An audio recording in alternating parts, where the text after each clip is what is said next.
first, I'll say this, Doc. What is there anything new on the front right now in Bigfoot research right now? Well, probably the thing that is nosing its way to the lead. We'll see how it unfolds, but your listeners may be familiar with Darby Orcutt in North Carolina. He's a library science member of the NC faculty, and he apparently, I've had a couple of times opportunities to speak to his class. He teaches a class on critical thinking and epistemology and some of the more philosophical, methodological approaches to tackling controversial questions in science and so forth. And so I've had good interactions with his students, and on the docket for another one this semester. He seems to have a knack for networking people with skills that, and I know I've been saying that we're right on the cusp where an upcoming generation of scholars are more open-minded, less oppressed by the dogmas of my earlier generation, and as far as what can and cannot happen in anthropological science. And so he has a couple of very research active molecular biologists who are willing to tackle a DNA analysis of putative samples attributed to Sasquatch. He's even been talking with a fellow, because this is a project I've flirted with and discussed the possibilities with several faculty here at ISU, and that is looking at stable isotope analysis of hair. There are methods by which animals of particular diet and taxonomy can be identified based on the chemicals that are in their hair shaft, that reside in their hair. So that would be really fascinating too. Another way to kind of pin down the species in question, in part because we're dealing with a species that's so remarkably similar to us that, it sounds like an easy proposition. Why don't we just do the DNA? Why doesn't someone just look at the DNA of the hare or the scat? Well, you have to do a really rather exhaustive analysis in order to determine whether or not the distinguishing characteristics are there. If the DNA is rather fragmentary, or if you're only looking at very narrow selections, samples of the DNA itself. We may be talking about a species that differs from us in maybe less than 1% or 0.5% or 0.25% of their DNA sequence, compared to, say, chimps that differ by, anywhere from 2 to 4%, depending on the study results. So it's very easy to just go do a standard mitochondrial DNA probe and look at a single gene, or even just a portion of a gene, which is popular to distinguish large-scale differences, mostly, but between taxa. But it's another proposition to look for those extremely rare, those 1 in 100, 1 in 200 or 300 characteristics, which aren't distributed homogeneously throughout the genome, could easily be clustered or clumped in areas. So you may look at a lot of DNA and it comes back looking exactly like your own, like human. And therefore we get these repeated, that's one possible explanation for why we get these repeated results. It's just a human hair. It's been contaminated, or it's been misidentified. It's just someone's hair that's fallen out and gotten into the mix. So I'm excited that Darby, he's also apparently got a knack for attracting some private funding. And I've had a long conversation with him, and I am likely, if things continue to progress as they seem to be, I'm likely to try to steer some of the funds that I've benefited from, some of the foundations and philanthropists who have generously underwritten some of my research projects and field efforts in that direction, So that's one way. There still is this prospect of environmental DNA. It's much more expensive and requires even more effort to try to, because in many instances, unless the soil sample or the water has received a very fresh DNA, the chances are the DNA that has been exposed in the environment for long periods of time is going to be rather fragmentary.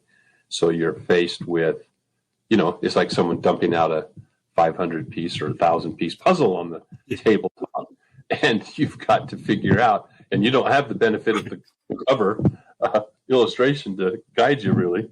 And so you've got to figure out if you can reassemble a Sasquatch genome from the fragments that are pitching around in there. So 500-piece puzzle, and 498 of them are human DNA, right. And the other remaining two, that's the ones we got to have.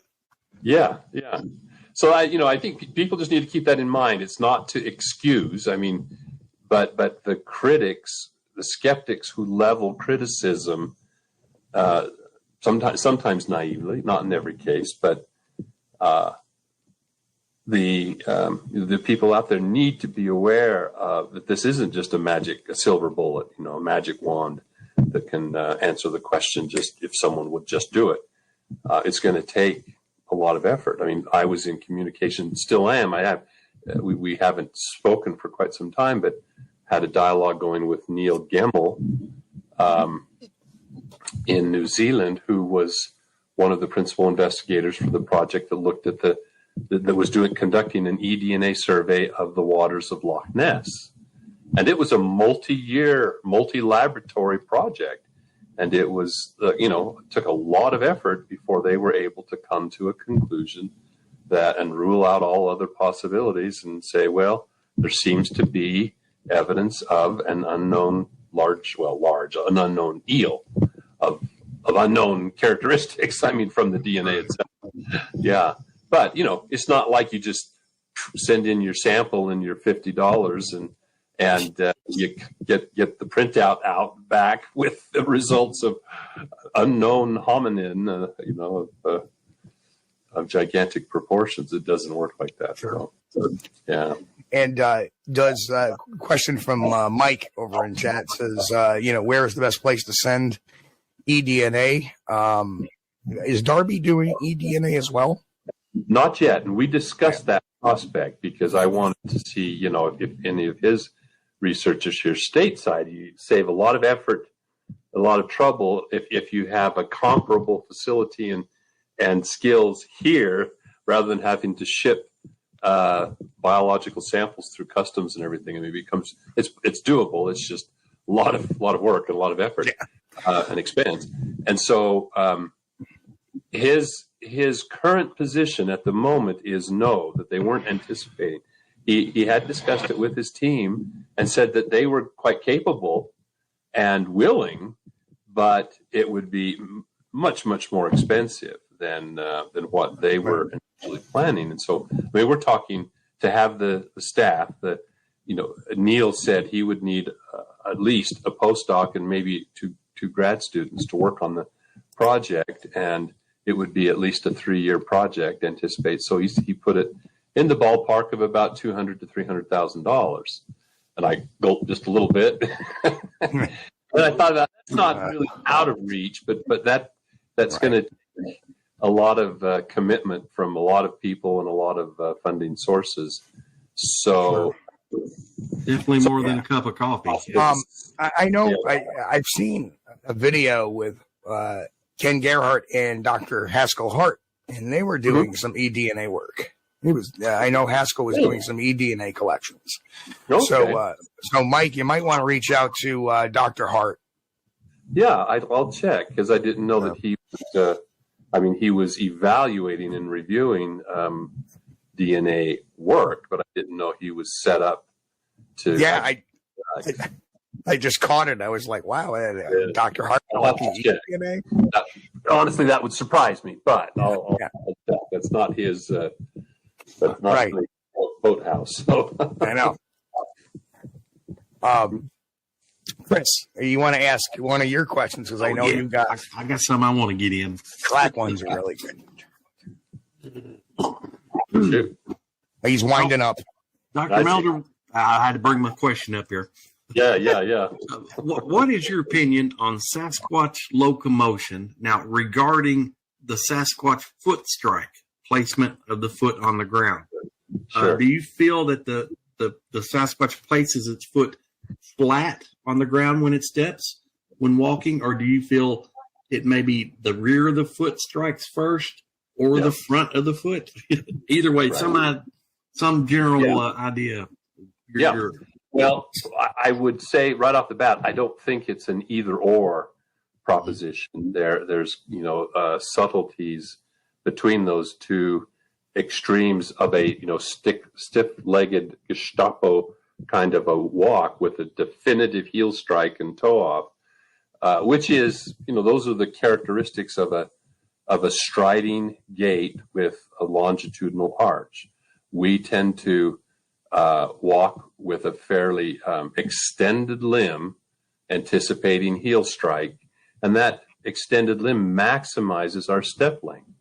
And unless there's obstacles, unless there's qualities of the substrate, like a sandy beach that would alter that, we maximize the energetic efficiency that way. The fewer steps you have to take overall to get from point A to point B, the less energy you're going to expend.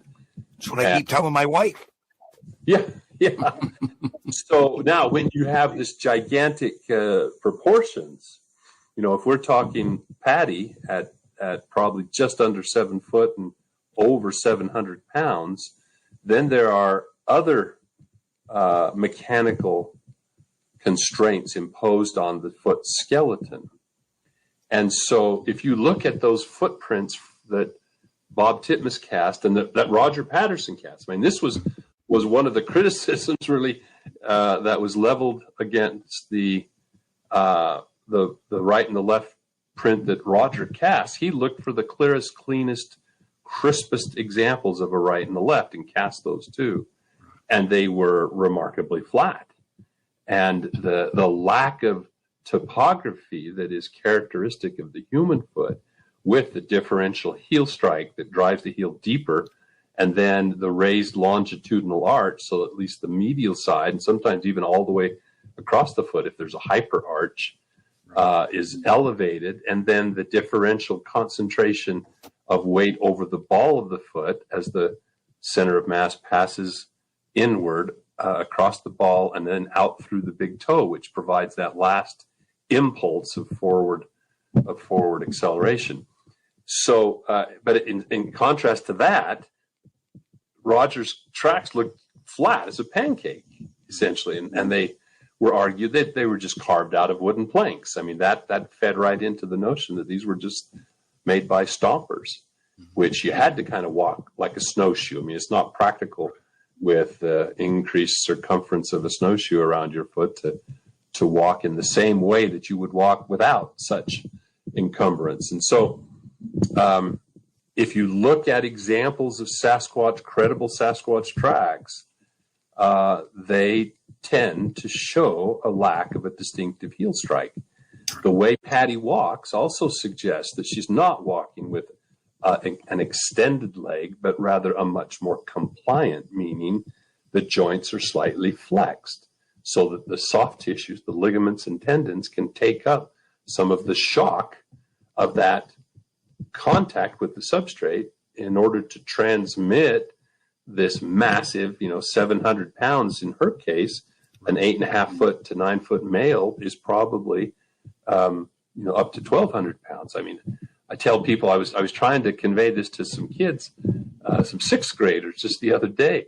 And I said, "Oh, hey, have any of you ever seen a moose around here?" That's not an uncommon question. Have you ever seen a moose up in the Tetons or in Yellowstone? "Oh, yeah." A lot of them raised their hand. I said, "How many of you have ever gone to the fair and seen these great big draft horses, these Clydesdales?" And all their hands shot up.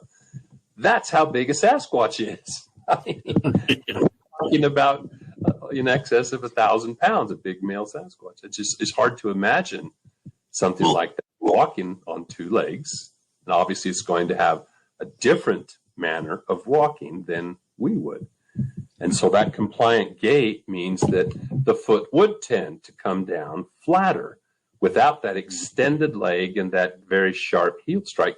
Because essentially you want the objective is to, the adaptation is to distribute as quickly as possible, distribute the weight over a large surface area. Right.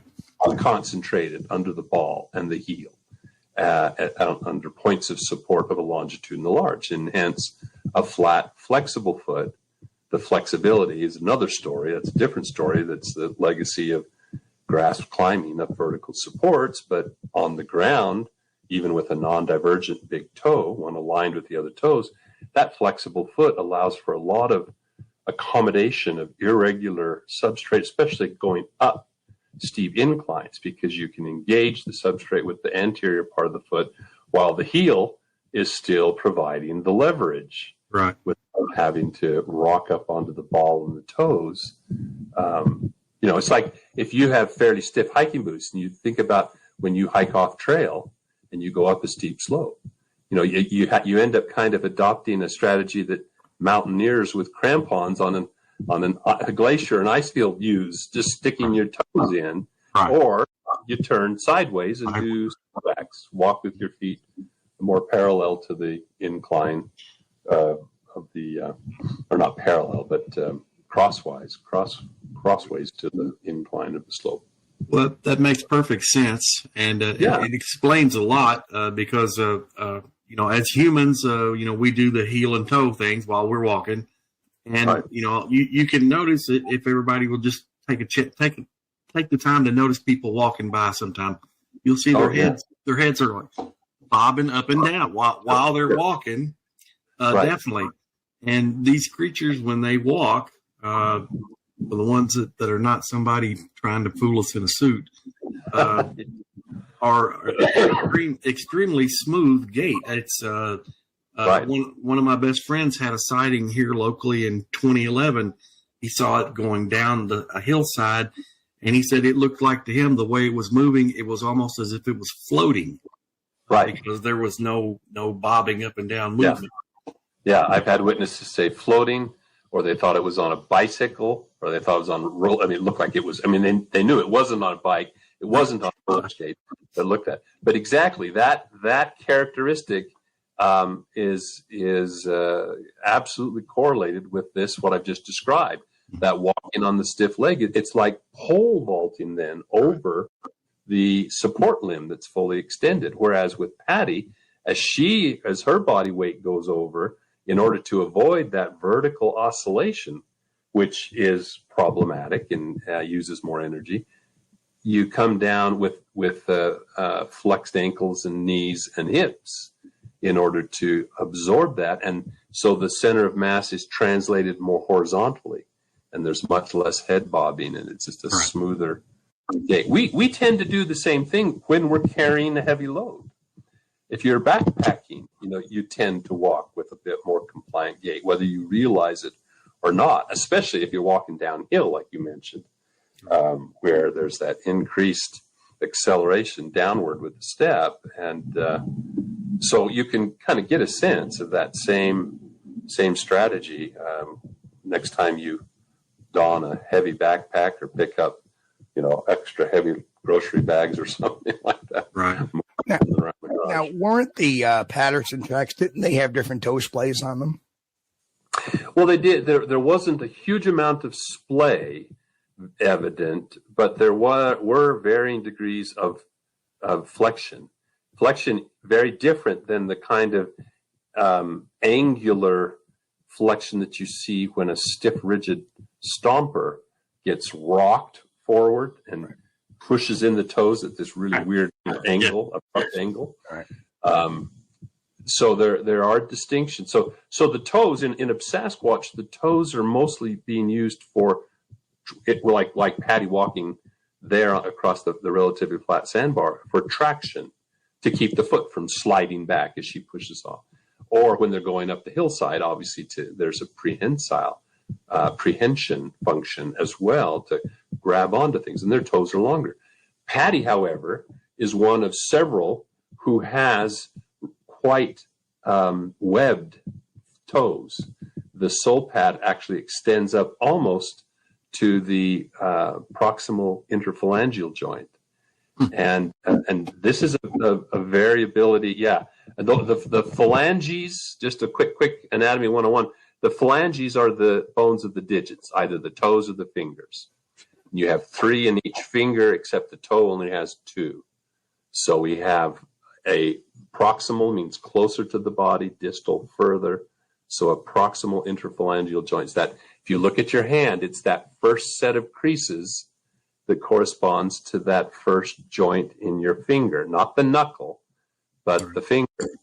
And if you looked at a room full of people, you would find that there are varying degrees, let me get my hand in there, varying degrees of webbing up along those toes.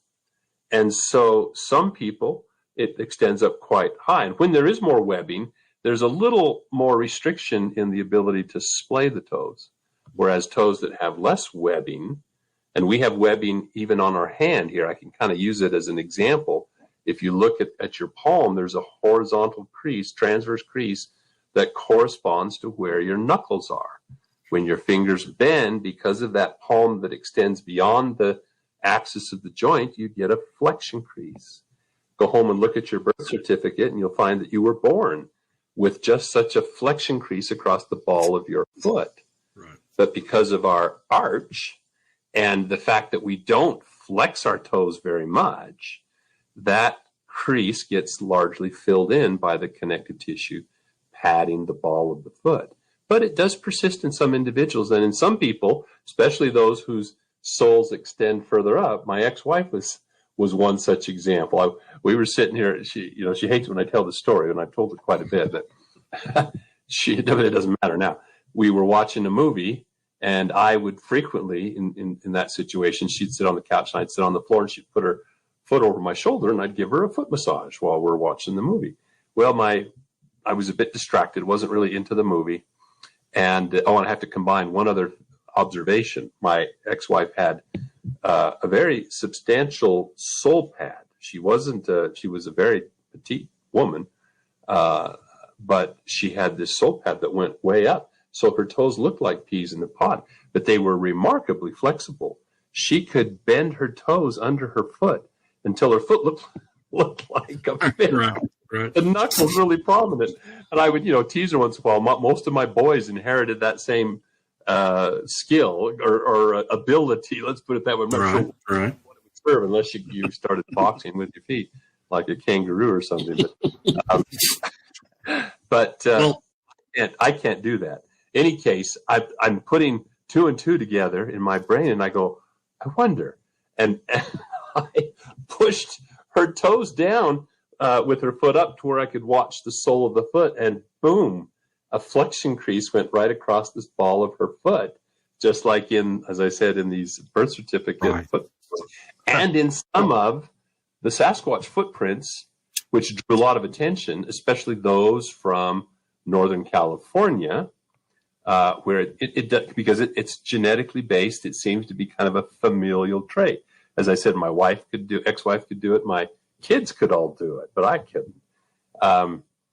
And so, as some of those, just to illustrate, that was a feature, that caught the eye of Ray Wallace. And so, if you look at the Ray Wallace fakes, what do you see? You see this remarkably exaggerated crease carved into the end of the foot. The toes look like Easter eggs lined up along a ruler. There's no toe stems suggested whatsoever, but he has exaggerated this hyper crease across the ball of the foot. And anyway, without really knowing what that represented. But it is present in Patty. It's present in some of the other, whether they're Patty or not, we could debate, 15-inch tracks from that region. Some of the ones that Bob Titmus cast in particular and replicated. And also even the Jerry Crew, the 1958 Jerry Crew, has a slight crease evidence. It's not really prominent in that fact, but there was a set of from that same individual from Hyam Palm in 62, I think it was.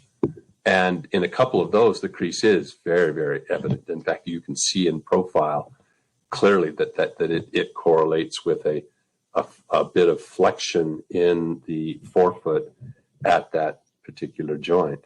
Well, this is almost a segue into my next question. Steve, if you don't mind, Steve, can I go ahead and get another one out before? Well, we have 4 bank questions right now. Okay, well, go ahead. Let me get to one that's very very pertinent to this. Is Jeff? Do the characteristics you see in Patty's prints help convince you that they're from a real creature, and do you see the same characteristics in other casts you've collected? Yes, yes, on both points. I've often said, if all I had were the footprint casts by Patterson and Titmus, and a couple others have shown up. Other people went to the site apparently, and they languished in garages or attics, and then showed up at town hall meetings and so forth. If all I had were the footprints, I would be quite convinced in the credibility of their account. And but to have the film that shows the correlated anatomy and the kinematic, the movement of the track maker in association with those tracks makes it all the more. And yes, the Patterson and Titmus casts have they comprise the holotype for the ichnotaxon that I designated as a name, a label for the tracks attributed to Sasquatch. And this has passed muster with reviewers. It was presented at a symposium on Cenozoic tracks and traces, so mostly fossilized mammal footprints from the ice ages up through the Holocene, up through the present. And presented to a room full. By room full, it was a symposium that probably had between 75 to 120, 25 people in attendance, best I can recall, from all over the world, who were experts in tracks, in fossilized tracks, and they were just mesmerized by the presentation and discussion and the display of representative casts that I had brought along. There was only one naysayer, and he was being a bit of a pickle, and the audience told him to sit down, be quiet. He wasn't getting it. And then eventually the manuscript was reviewed by 5 reviewers and published. And so, if you frequent every now and again some of the more critical sites like the Coalition, I'm kind of just a fly on the wall. I enjoyed hearing some of their arguments, but Ron Pine has taken extreme exception and points out, rightly so, but missing the point. But points out that by the guidelines of nomenclature for ichnotaxonomy, that it must be an extinct species. And the footprints fossilized, not fresh footprints of a potentially extant living track maker. But in those arguments, throwing it out on that basis alone, rejecting it outright, and calling it pseudoscience, insulting the participants and reviewers, et cetera, let alone me, he doesn't engage the diagnosis, the description, the argument that's made in the paper. Right. And so it's always kind of frustrating to. I don't have time for that myself. Yeah. If they're not going to explain to me why they think their opinion matters to me, why should it matter? Right. It's. So in any case, I felt very confident that the model of foot form and function that formed the basis of the description and differential diagnosis, that is, enumerating the distinctions that set the tracks attributed to Sasquatch apart from any other species, human or non-human primate, grade A, that there are numerous examples. If there's enough anatomy observable and interpretable in the footprints that are documented, they will show these characteristics. You know, it's a lot of tracks that are brought to my attention. Sometimes the quality, as you can imagine, the quality varies across a wide spectrum. And sometimes there's not enough anatomical detail to identify those features. You may be inferring based on just some hints about breadth and length ratios and toe configuration and so forth. They don't all show the remarkable artifacts of the dynamic aspects of the Sasquatch walk, like so many of the tracks in that wonderful sand that it was kind of a eroded shale that had very angular grains that held the shape of the imprint remarkably well, even with through a rainstorm. So yes, so to your second question, yes, these characteristics are distinctive and do find representation in other examples. I mean, this is one thing. I hope this doesn't just kind of bounce off people or fly by them. The significance, the weight of that this film made in 1967, really kind of early in the public awareness of the phenomenon in the United States, at least. A little earlier, a couple decades earlier in Canada, but no one was really looking at the tracks, and they weren't in '67 either. And that's the other thing. But it established and anticipated not only features that would be consistent throughout numerous other examples subsequently, but it also anticipated our current understanding of the early evolution of bipedal hominin foot form in anthropology, as understood in anthropology today, and yet was counterintuitive in 1967. If Roger had gone to a couple of prominent paleoanthropologists who specialized in hominin locomotion, he would have been directed to create something that was convincing in a very different direction than what you see on the film. And yet now, when I look at it and I show it and explain what I see to my colleagues, it's absolutely consistent with what has emerged in the still meager but growing fossil record of hominin foot bones. Excuse me. We're going to get to the other questions. We got two kind of general questions. We'll put those to the end a bit. Chris, I'll let you go with your next question, and then we got Troy in Tennessee who has a great question as well. Excuse me. I can get my mouse to work. There we go. Dr. Meldrum, I have seen photos of tracks, very clear, that were compared with moccasin tracks, which I don't agree with the usage of that term because that kind of indicates, okay, they were wearing some shoes or something. But anyway, these tracks that showed a very clear outline of the footprint, yet the toes barely registered in the track impression. Extremely light pressure at the toes. Have you ever seen any similar prints or casts in your collection that would confirm a similar condition? Sure. And this is, sometimes at least, this is the result of the dynamic that I described earlier, where the toes are providing prehension, traction, grip, but not being used to push off so much. Under some circumstances, yes, but where walking like on a level logging road, right, the toes, the push off comes from the forefoot.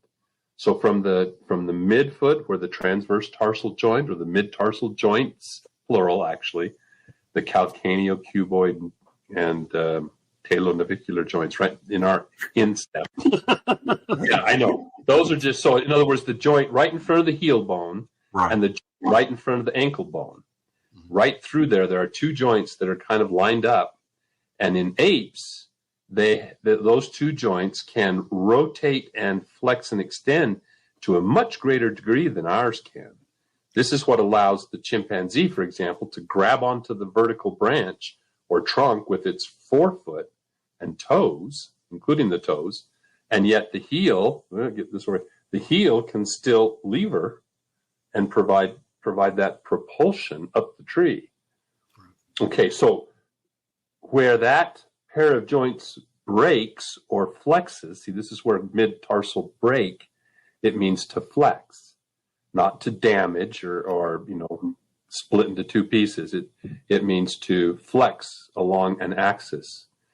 From there forward up to the toes, we call the forefoot. So some texts would include the toes in the forefoot, but let's just talk about the toes separately. So the push-off comes from that area just before the toes.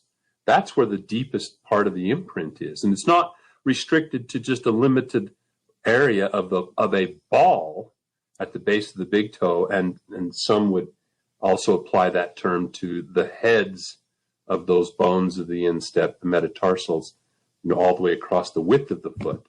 But, think about what your footprint looks like when you go running down the beach up on your toes, sprinting as fast as you can without a heel strike. That abbreviated footprint you leave, see, is up on the ball of the foot. Well, Sasquatch doesn't have a ball. I'm getting off on a little digression here. Sasquatch doesn't have a ball of a foot. So when it tries to run like that, or not that it tries to, when it runs, the foot collapses into flexion across that midfoot joint.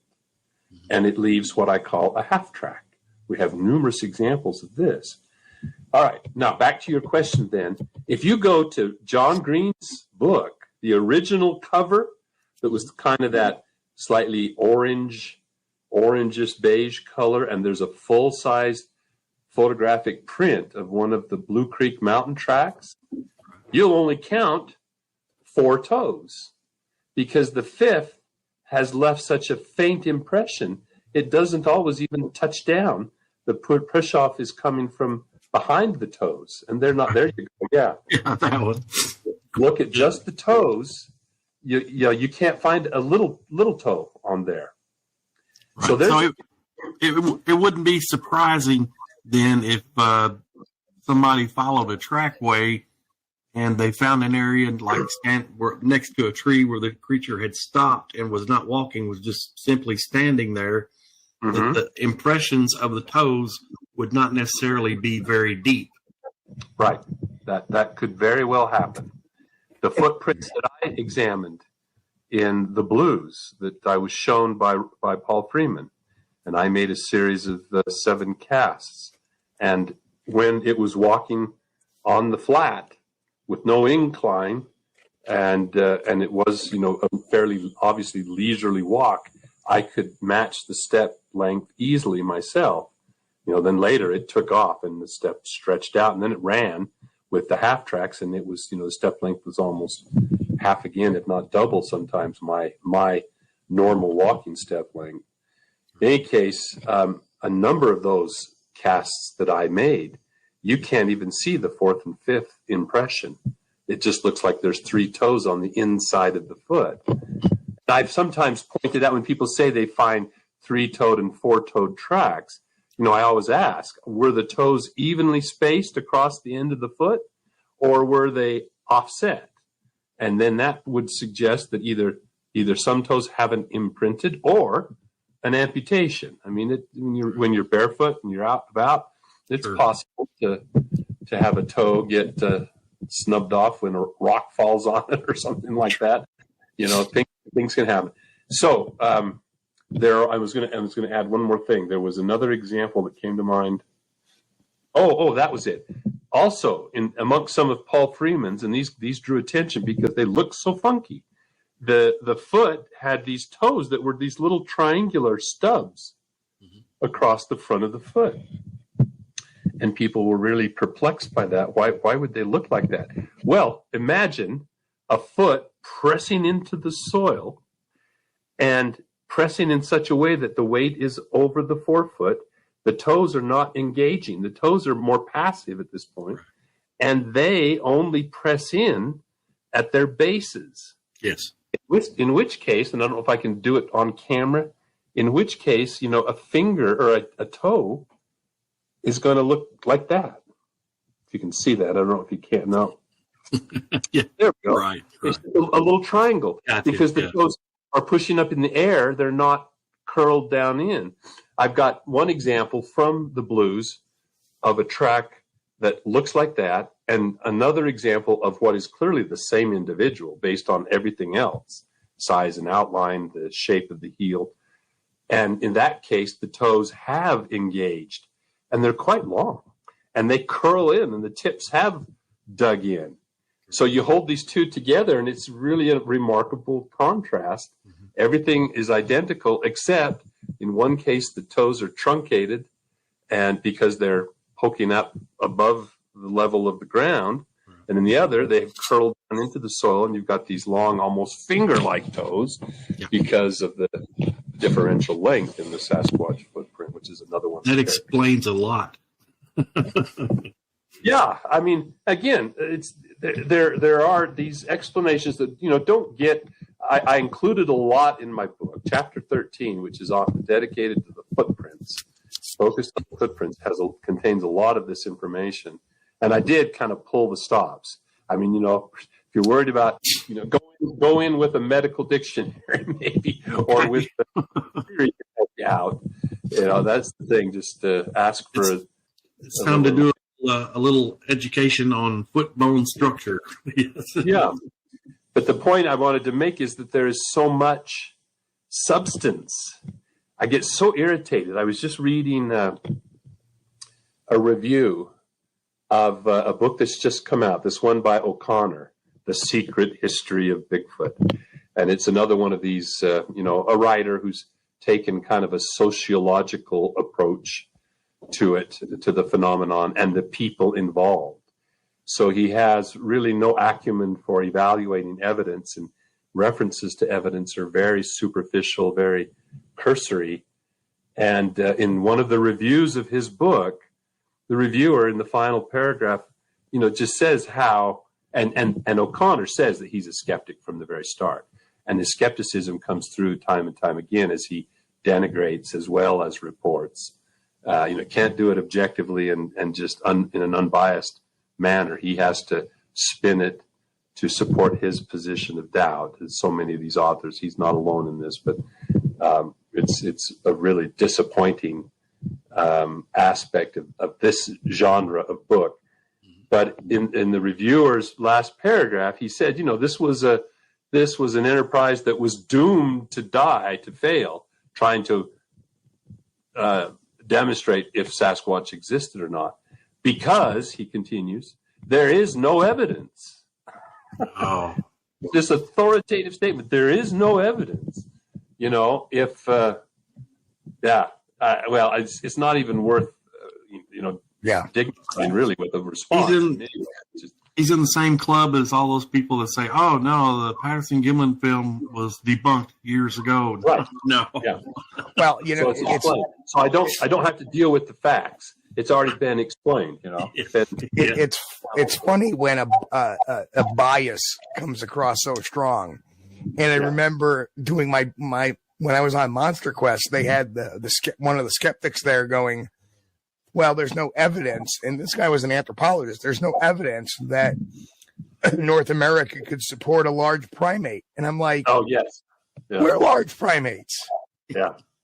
It made no sense to me. And and Pacific Northwest, there's not enough food. I know who you're talking about, and I can't think of her name. But yeah, she has been on Anna. Anna? I believe her first name was Anna. It wasn't Anna Nakaris, I don't think. She's very objective. It'll pop back into my head. Between aging, like you said, trauma of the past number of months that I've been out of commission, I still have some holes.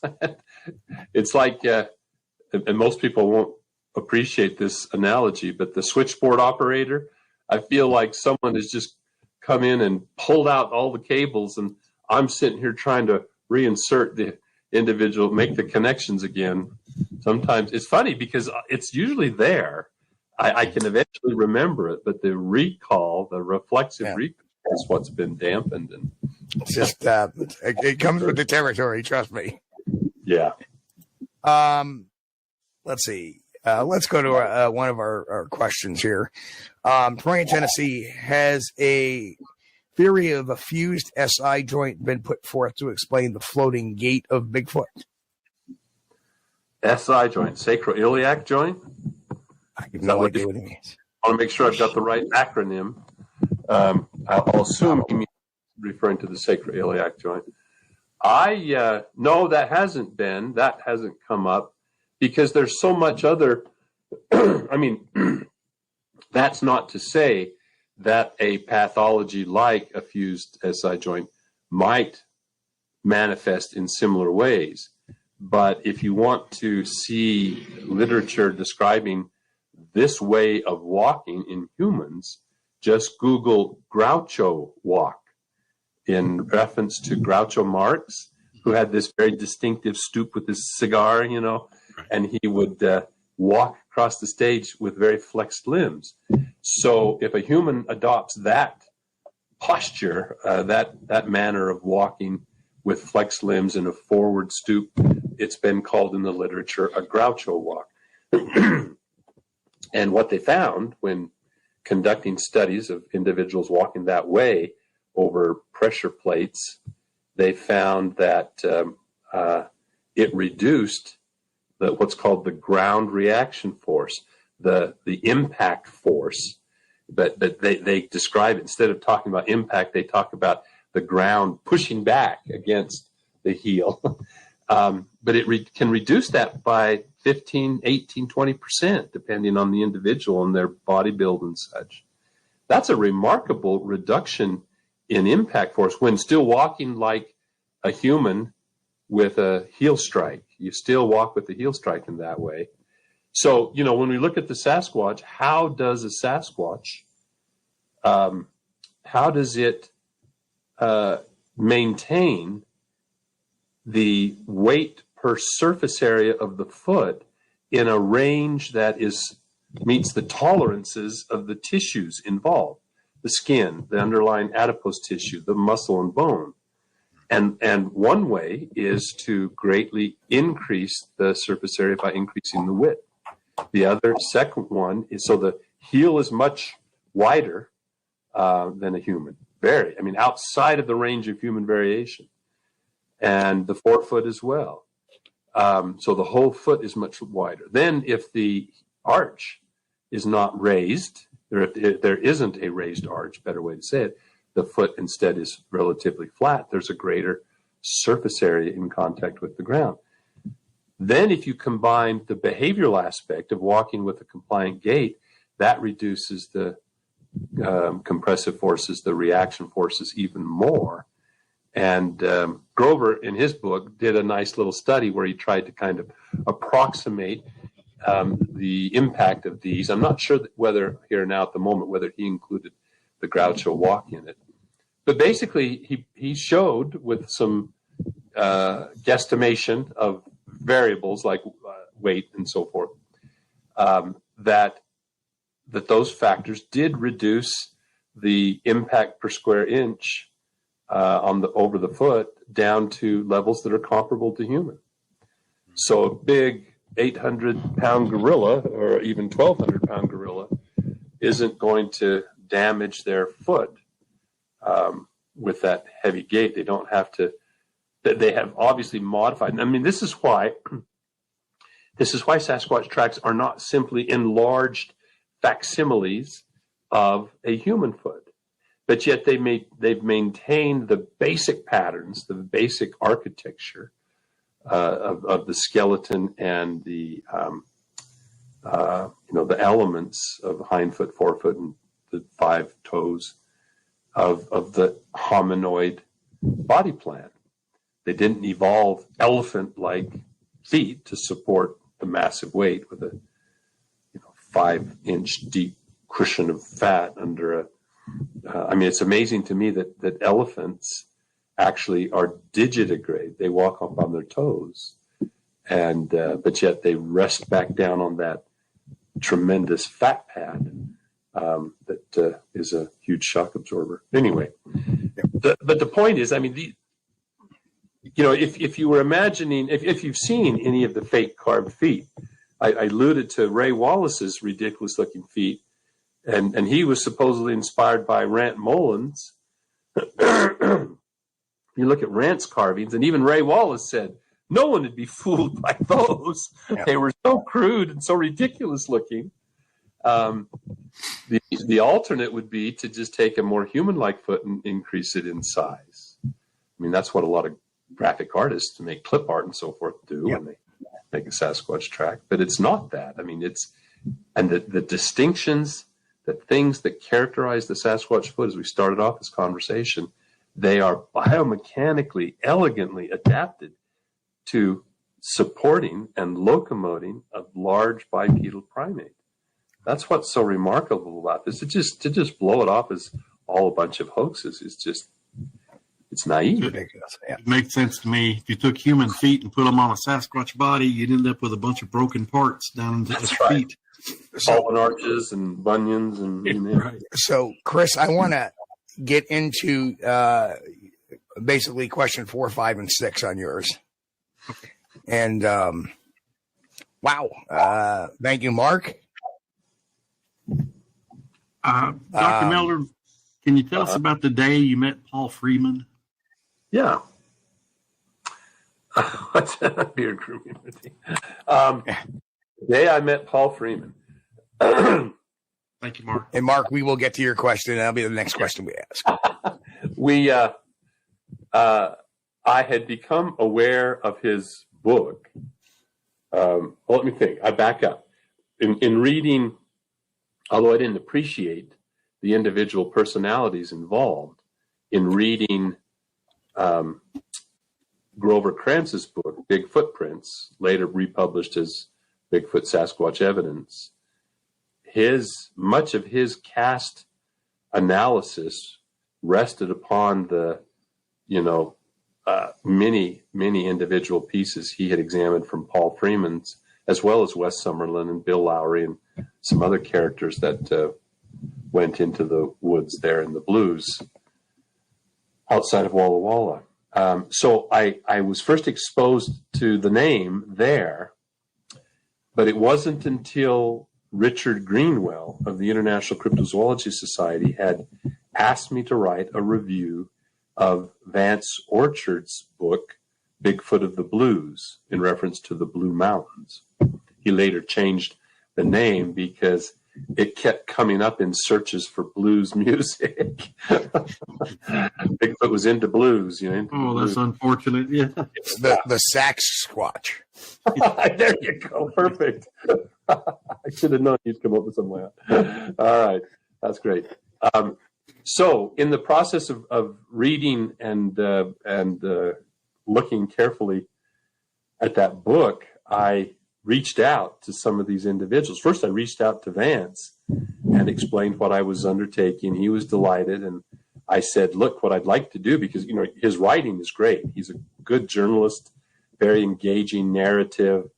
And the book was largely just a compendium threaded together of his columns. He was a columnist.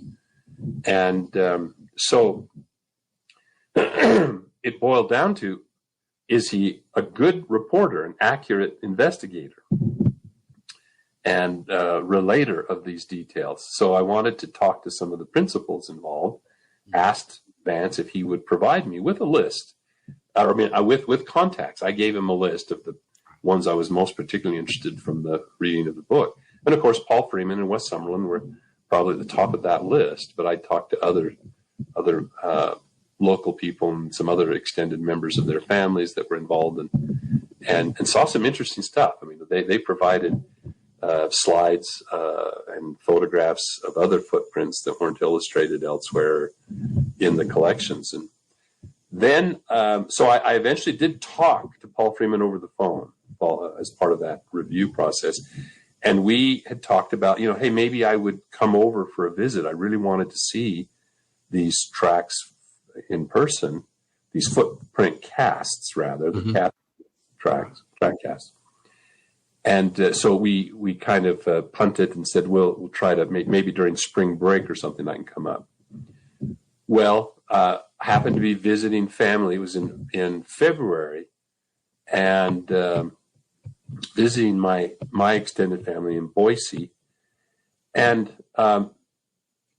the book had been conveyed to me by Richard Greenwell while we were down in the redwoods of Northern California investigating the redwoods video, or the Primate video as it sometimes is called.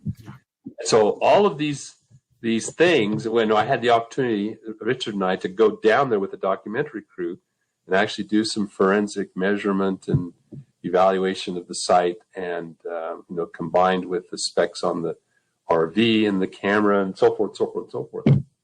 So all these things are spinning in my mind, and I'm sharing them with my brother, who harbored a latent interest in this topic too. He and I had both gone to the showing of the Patterson film back in Spokane, a few years ago.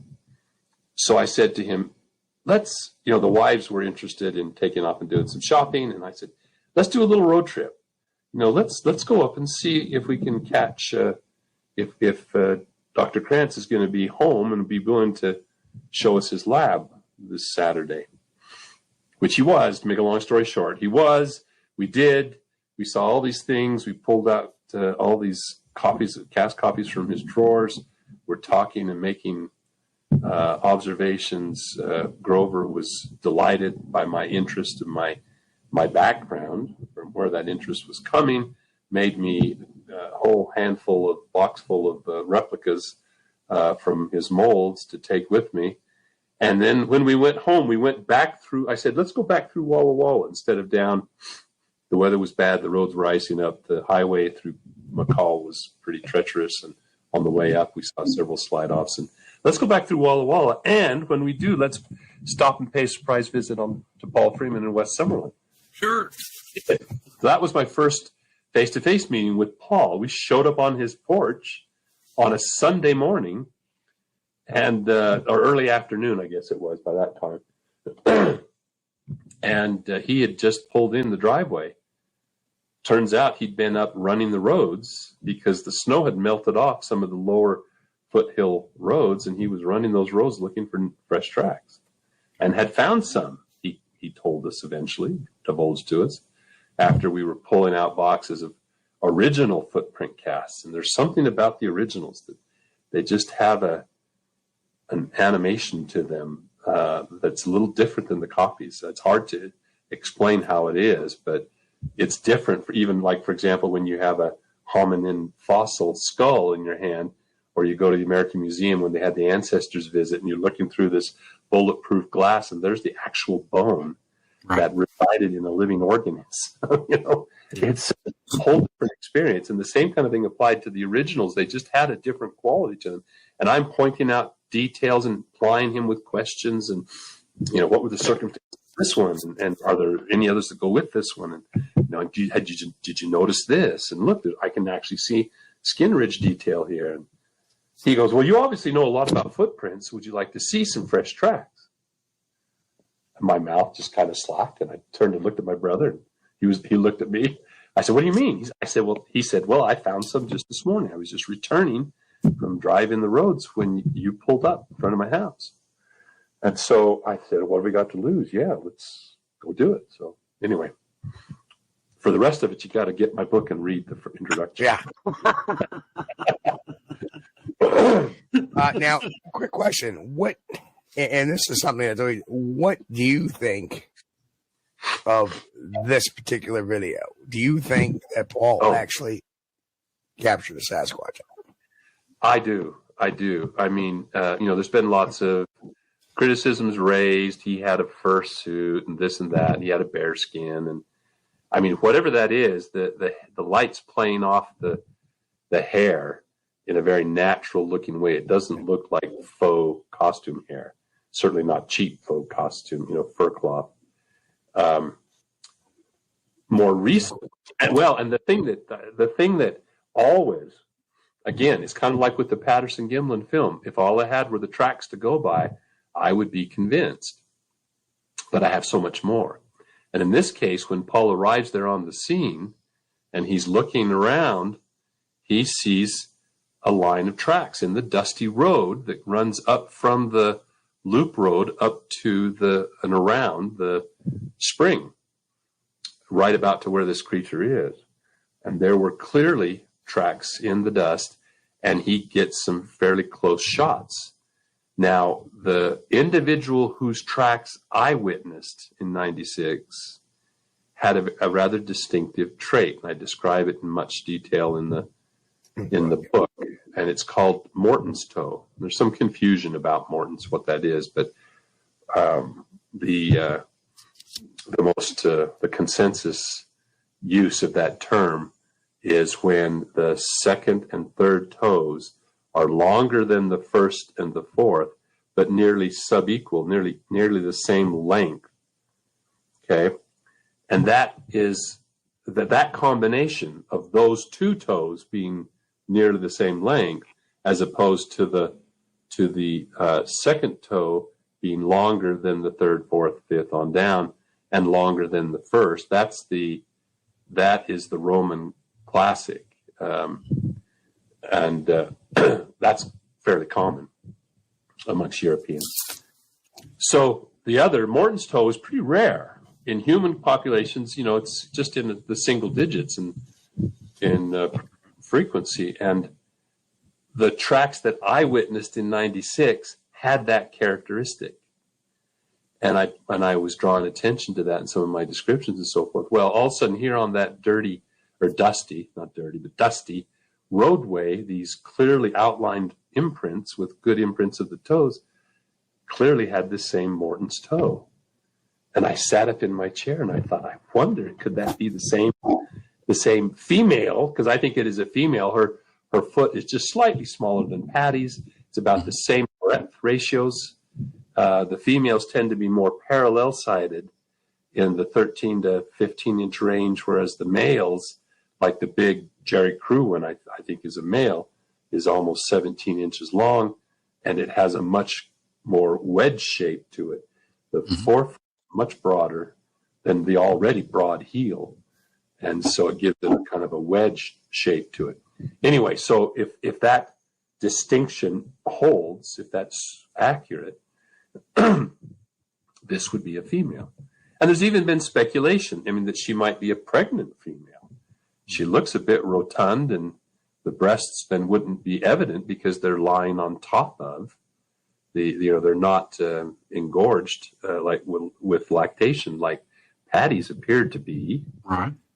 They're flatter, presumably, and lying on top of the protuberant belly, and so they don't really stand out. But she has quite a thick torso, and that freeze frame right there, it makes her head look kind of narrow, unnaturally narrow, because of the strong highlighting on the shoulder and the side of the face. But then on top of all of that, and I've been to the site, there was a dead snag that she walks behind, and then in front of that fir tree right there. And now, see, I'm sketchy. I'm a little bit foggy on the dimensions. The snag was, I think, 11 feet tall, and the fir tree was like 8.5 feet tall. Mm-hmm. And if I've got that right, according to two independent estimates. In other words, first I heard the story from Paul Freeman, and he told me how tall the fir tree was back behind. And maybe it was taller than that. Let me see. I can't remember. I'm getting it screwed up. But later I talked to Wes and Vance, who, upon seeing the film, and when Paul shared it with them, immediately went up to the site. And they threw a tape measure on the standing snag, the dead tree trunk. Mm-hmm. And the two correlated well with the two estimates that were given, which made the creature somewhere just, again, under about 7 feet in height, approximately. Now, it's interesting that subsequently, a fellow named Connor, and I don't know his last name, was employed by Cliff Barrettman at his museum, and he took a real interest in the film, and so went up and using the film was able to identify a lot of these trees, including the fir tree in the back that now stands, 5 or 6 feet taller. Right. And some of the stumps could line the whole thing up, and then could literally put his feet exactly where this creature was stepping, with Cliff standing back with the background lined up in his viewfinder and filming Connor walking. And then they were able to make, slight adjustments in the computer to put a little finesse on the alignment. And it's amazing to see, Connor stands 6 feet tall, and he's a little bit shorter than this figure, but it's much bulkier. That's, again, just like with Patty. Jim McLaren, some have argued, is taller. He's not. When you do a proper alignment of the foreground and background with the McLaren film, it stands at least a half a foot taller than McLaren in most of the frames. But what is even more impressive is the bulk.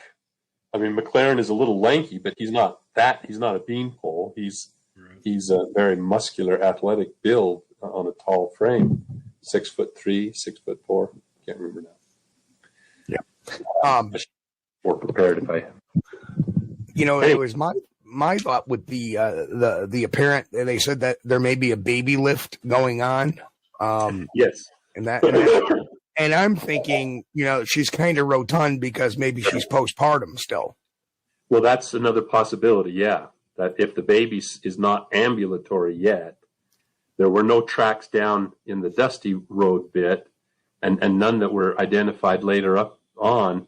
So whether she parked the baby or what, or whether she was just readjusting it, maybe she was carrying it on the front of her and then repositioned it later down the way. But it looks like, it was Doug Hychek that really first drew attention to that parting shot where Paul may have been mistaken when he says, "Oh, look, there's another one."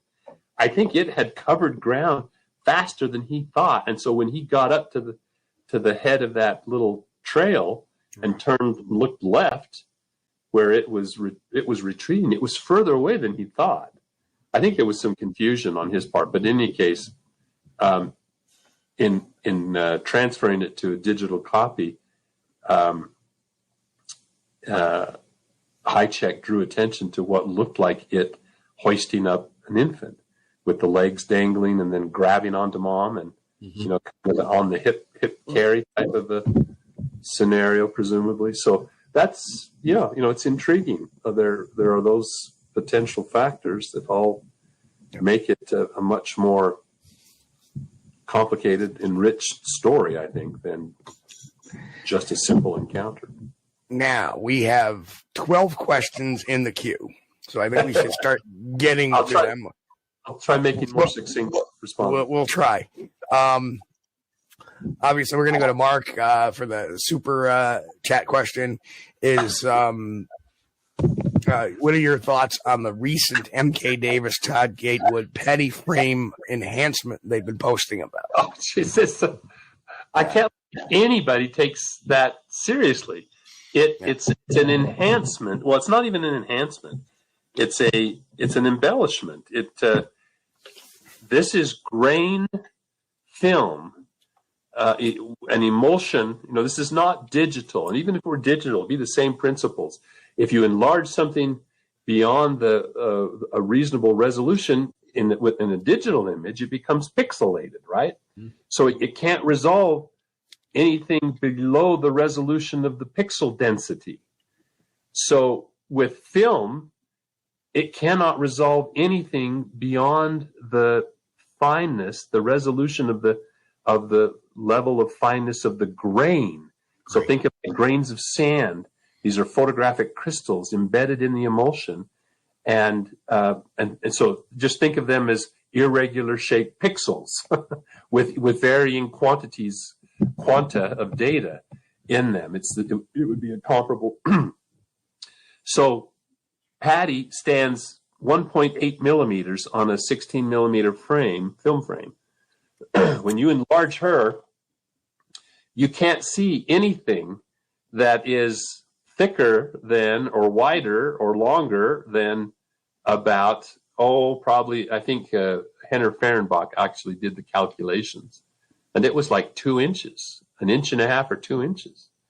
So, that's why we can't see the line between the lips. We can't see the eyelids, We can barely make out the shadow of nostrils, but not a boundary per se.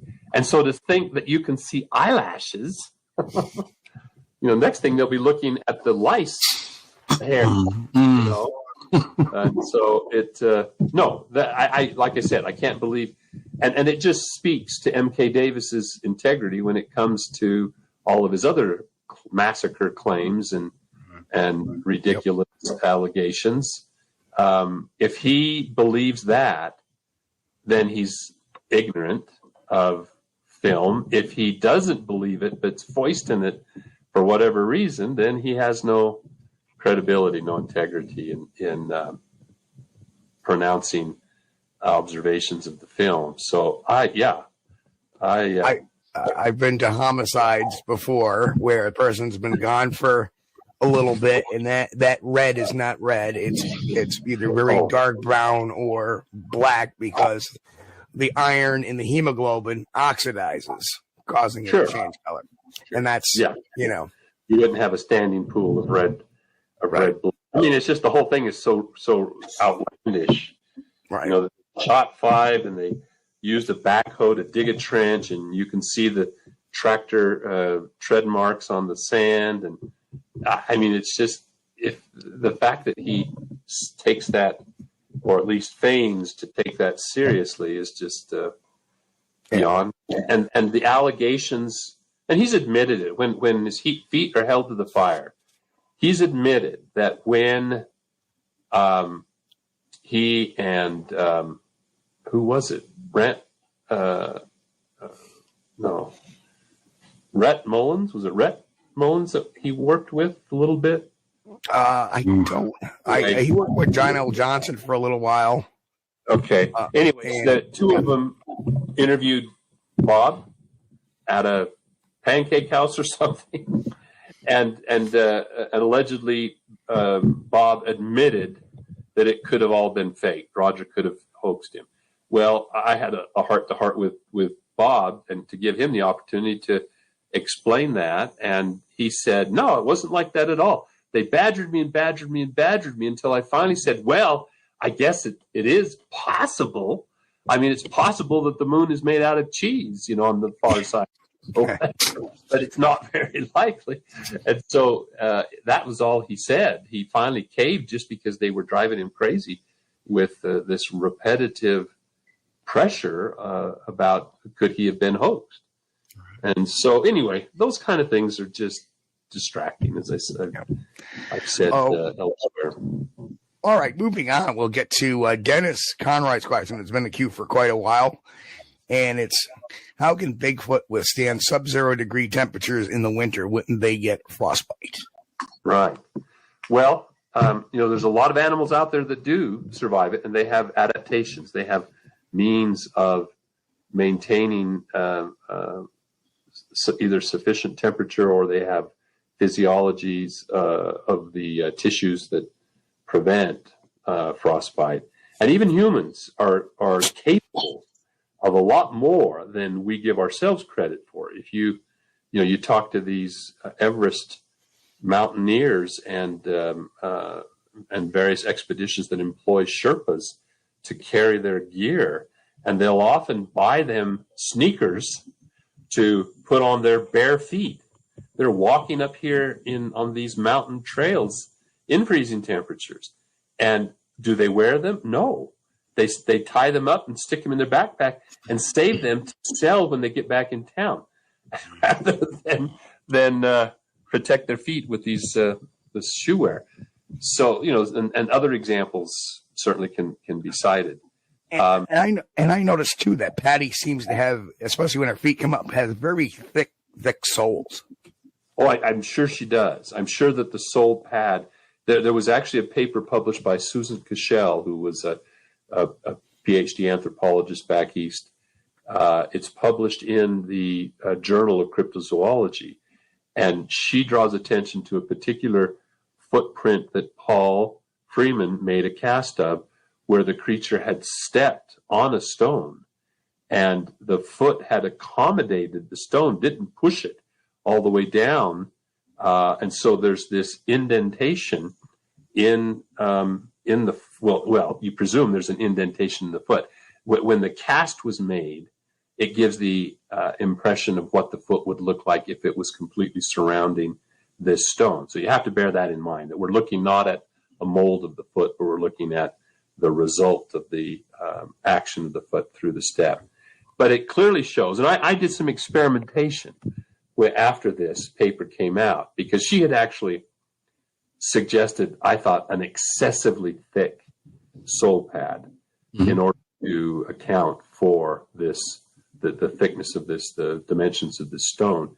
And if you get too much fat piled up on the sole pad is firmly anchored to an underlying layer of connective tissue, just as the palm, your palm has. And you can demonstrate this to yourself just by trying to move the skin on your palm versus the skin on the back of your hand. Right. This skin, which is comparable to the sole pad of your foot, is anchored firmly to a fan-shaped layer of connective tissue, an aponeurosis it's called. And the fatty tissue that creates the thickness of that palm pad is interlaced with all of these septa and columns of connective tissue that anchor the skin also through that fat and compartmentalizes the fat, so that when it's compressed, it's contained within those little cells, kind of like a honeycomb, a more irregular, not as even uniform pattern as in honeycomb. But otherwise, the fat would just, like on your feet, under your heel, if there wasn't that connective tissue in place, it would just tend to displace laterally, squish out from underneath. So, but there's limits on how much thickness you can stabilize with that kind of a system of connective tissue. I thought she was a little bit excessive in her estimate. So we did some experiments. I had a couple of my kids up. We went camping and fishing, and there was a nice beach. So we were doing some footprint studies as well. And one of them was to see how big a rock the kids could walk on without debilitating themselves, And it was surprising how malleable the sole pad and the foot skeleton, especially with the arch. And see, the Sasquatch foot, just because it's archless doesn't mean it's stiff. It has flexibility, and it can twist supinate and pronate, as well as invert and evert and so forth. So let's see. Oh, so back to the original question, which is the survival in winter time. Yeah. Obviously, that tissue can be not avascular, obviously, but it can have reduced vascularization and mechanisms by which, a counter current system can exchange, like a heat exchange system in a house. And so the warmth of the blood is actually returned to the returning blood that's cold, but it doesn't lose as much heat out through the body that way. And the tissues can tolerate it, and there's lots of examples of animals. But I think 2 points is one, we don't give even the human foot, and therefore a large ape foot, credit enough for their ability to withstand cold temperatures. Right. And 2, animals are able to adapt. And so there are lots of animals that have more than, say, just a hoof, that have pads, that have exposed areas that don't suffer from frostbite. Sure. Let's go right down the list. Mike asks, has Dr. Meldrum seen a good set of tracks from New York? And if so, could he tell us more? From New York, my familiarity with individual cases from the East is not as thorough as it might be, and there's far fewer examples, so you think it'd be easier for me to keep track of them. Yeah. I can't right off the hand think. I know I've seen some photographs. I don't remember seeing any. I think I showed you mine in Texas, and you had commented the Morton's toe. It had the Morton's toe. Oh, did it? Okay, yeah. From New York. From New York. Oh, okay. And, there we go. All right. And good. a year and a half later, the same individual was cast, and it had different toe splay. Now I do now remember that the repeat. That makes it more memorable. Yeah. Yeah. Okay. Well then, you're better to offer that example than I am. Yeah, it's been a while. We don't, because of the substrate in New York. It's very a lot of slate, a lot of granite, a lot of hard stuff. We don't get too many great prints there. Don Fuller asks, have any prints been found on an incline that would be difficult for a human to do, or I guess to navigate? Well, sure. Obviously, if oftentimes steeper inclines may not lend the surfaces, just like you were describing, may not lend or take a track as well, because the incline means there's less soil accumulated, and so you don't get that. But there are some examples where, like on road cuts and such, where going uphill just the forepart of the foot, there's actually one from the Blues that Paul cast, and there were a couple of tracks from that instance that were full, very deep, impressed in soft soil, and then it apparently had gone up a road cut, and he cast one successfully, because sometimes the incline makes it more challenging. At just the anterior, not even the full half track, but it had literally just kind of dug its toes in more like crampons. Mountaineer with crampons, and so that's the one example that jumps out at me. There are some, and sometimes those more incomplete prints, because of the angle, are often, or sometimes, not often, sometimes accompanied by handprints. That's one of the times when that cluttering behavior, where you spider walk up a steep slope and support yourself with your hands as well. So there have been some examples like that. So, yeah. Okay. Next question.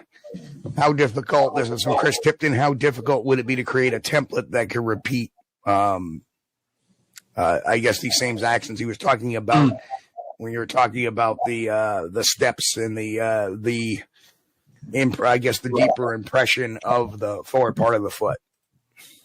You mean like an animation to illustrate it? No, like somebody would create maybe stompers, I think, a template they could. Oh, it would be pretty tough. I mean, now there are people like, who was the Matt Crowley, the Tube. He's published a couple things online where, and David Daglin has rehearsed them and repeated them, where he had made some silicone feet that he could attach, and he claims to have recreated the mid-tarsal pressure ridge, but it just illustrates that his lack of understanding of the mechanism, the musculoskeletal mechanism involved, because he shows two pictures, side by side, or at least subsequent pictures. I put them side by side for the demonstration, and his quote mid-tarsal pressure ridge doesn't line up. It's different in each footprint, and so in a sandy substrate, you can get displacement if you have a flexible foot, depending on where your foot is strapped on, and where it might tend to bend, depending on how fast you're walking and so forth. But it's not consistent. It isn't constrained by an internal skeletal anatomy other than the slight restrictions that your own foot skeleton might impose on the expression of that kind of a feature in a footprint left by these flexible, thick latex. So His ridge is mainly caused by push off while he's walking, but it's not going to be in the right spot to illustrate a mid-tarsal break. Exactly. Yep. Yeah, the consistency is remarkable. I mean, that's why it stood out at me, or to my eye. And what's fascinating, people criticized my singling out of that one very distinctive track made by Bob Titmus, cast by Bob Titmus, that has the unmistakable pressure ridge. It was mistaken. It was mistaken for stepping on a branch, a green bough or something half buried in the sand, which was pressed down by the weight of whatever. And then when the weight was released, it rebounded and made that kind of speed bump. But if you take those 10 tracks that were cast by Bob Titmus, which we have 3D scans of, and you take those scans and you rotate them around 90 degrees so you have a profile, guess what? Every single one of them has a pressure ridge. And then you add to that, I had the chance to go look at the crew cast from 58 that his son, one of his sons, was now the custodian of, and he allowed me to look at it and photograph it. And guess what? When you don't, the press images that have been published of that were a very strong flash from the newspaper reporters, older style camera flash, washed it, flattened it out. But when you have better lighting conditions and an angle perspective, it has a pressure ridge in exactly the same place, same orientation. They're slightly canted because the alignment of those two joints I described doesn't cut perfectly perpendicular across the foot. The ankle sits a little further forward on the calcaneus, and so the calcaneocuboid joint is offset just a little bit back, and the talonavicular a little bit forward. So the pressure ridge has a slight angle to it, ever so slight. Noticeably slight, consistently slight. So you see it in these other examples, and then you add, and this is where, the whole thing, I went to China and examined a pair of casts that were made by a game warden there, and, to make the short story of it, I first showed him a reprint of my paper, the actual ichnotaxonomy paper, which had a figure of that Titmus cast shown in 3 perspectives, so you could really see the topography and profile clearly. Boy, he saw that and he got really excited. He started pointing to it and thumping it and pulling on my coat. He couldn't speak English, so he just was trying to get my attention. And they wouldn't let me look at his until we got to everything set up so they could capture my first impressions. Out come these casts. He opens up this little suitcase and the towels, and out come these 2 casts, and they're dead ringers. Just a little wider than Patty, just a little bit broader, but almost the same length, pressure ridge in exactly the same spot, same orientation. What are the odds? Yeah. At that point, it was boom, mic drop, slam dunk, whatever you want to. Other side of the world. Yeah. That was the smoking gun.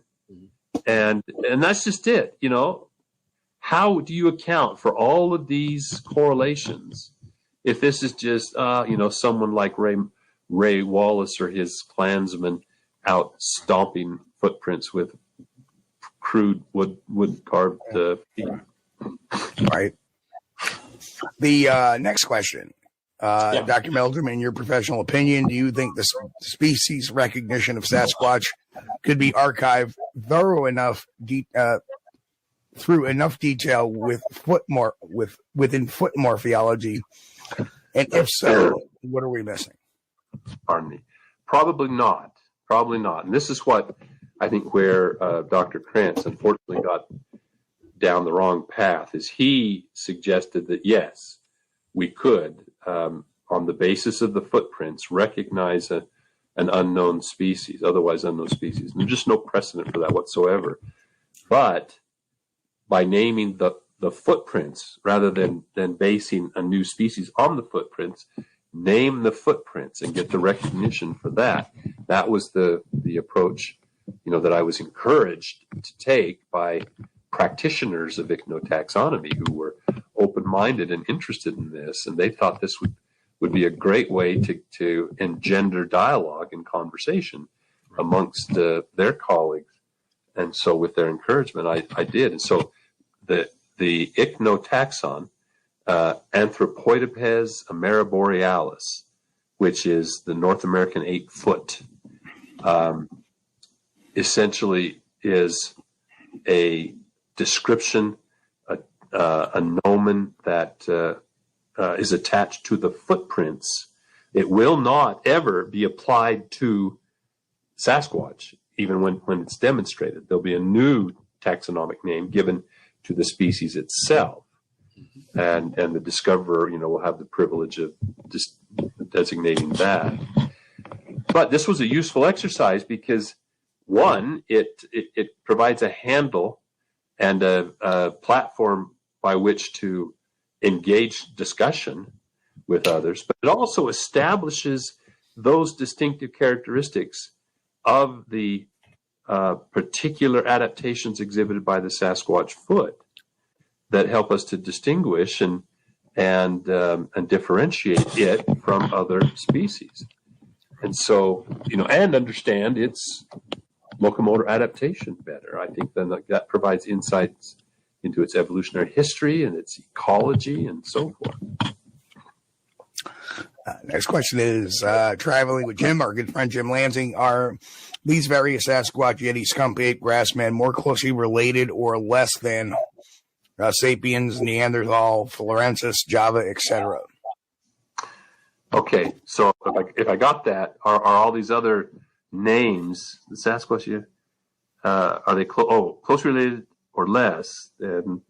Oh, okay. So where do they fit, sort of in the phylogenetic? I think that's what it is. Again, based on inference drawn from the evidence at hand, there is no evidence of fire use, of modified stone tool use, just opportunistic wielding of sticks and stones and things that are attributed to other great apes, for example.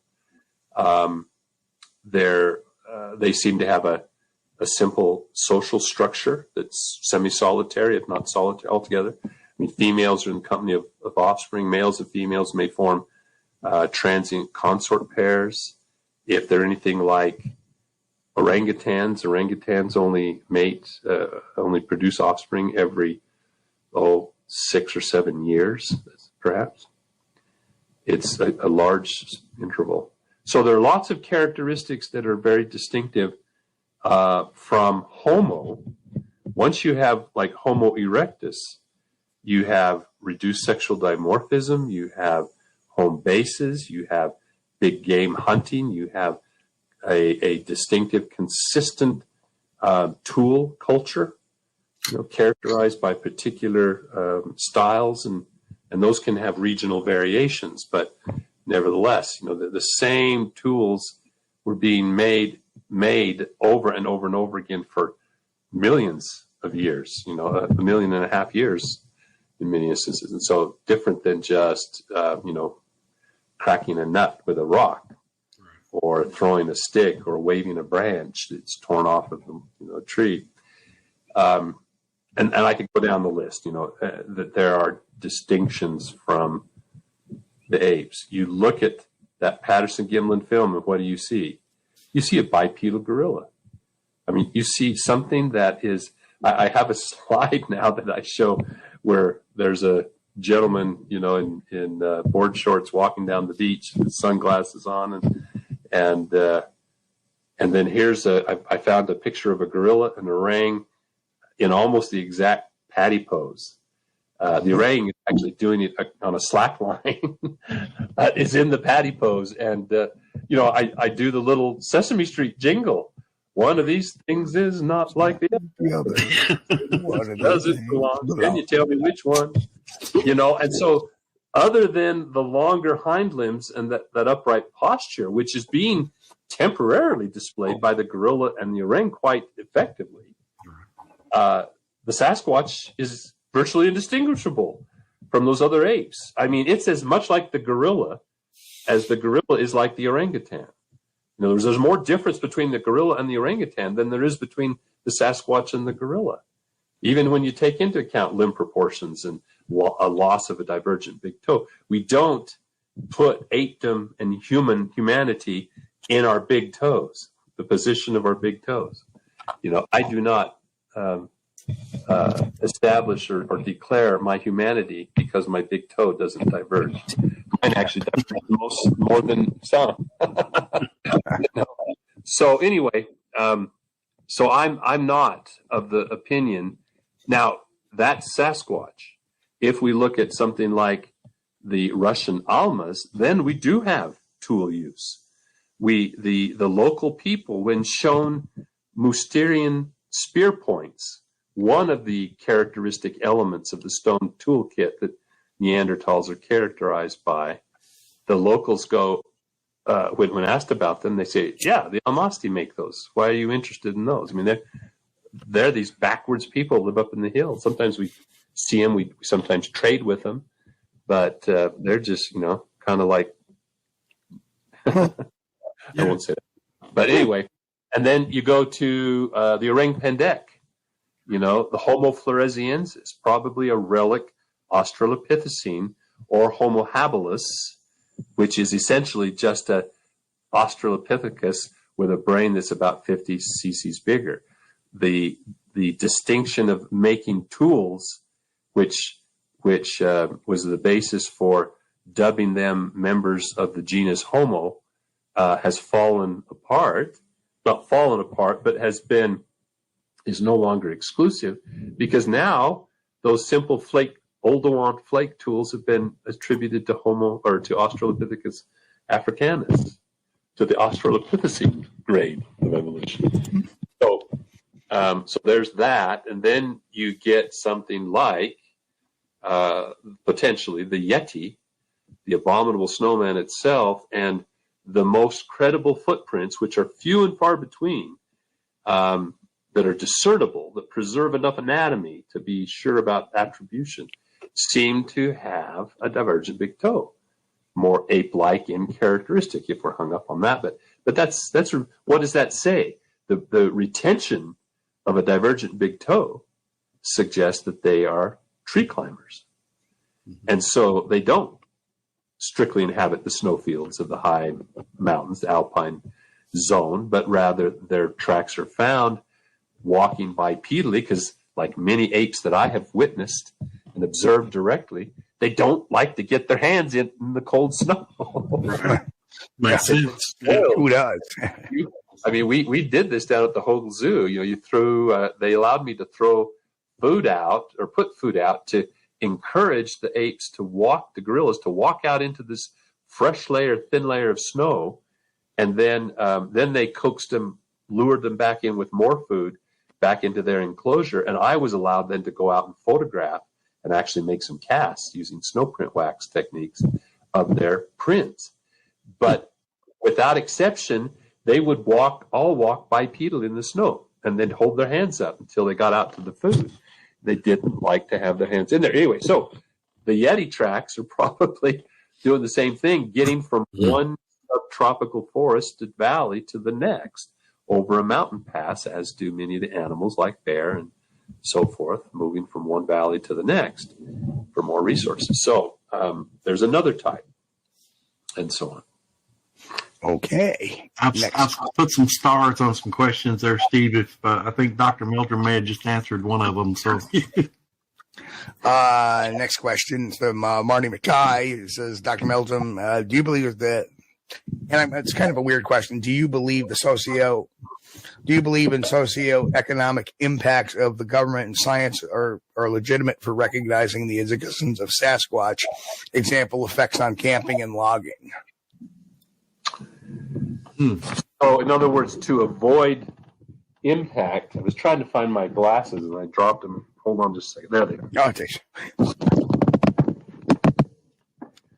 So, in other words, the potential for the impact of recognizing a new species on things like camping and you could say logging, natural resources, forestry and minerals and so forth.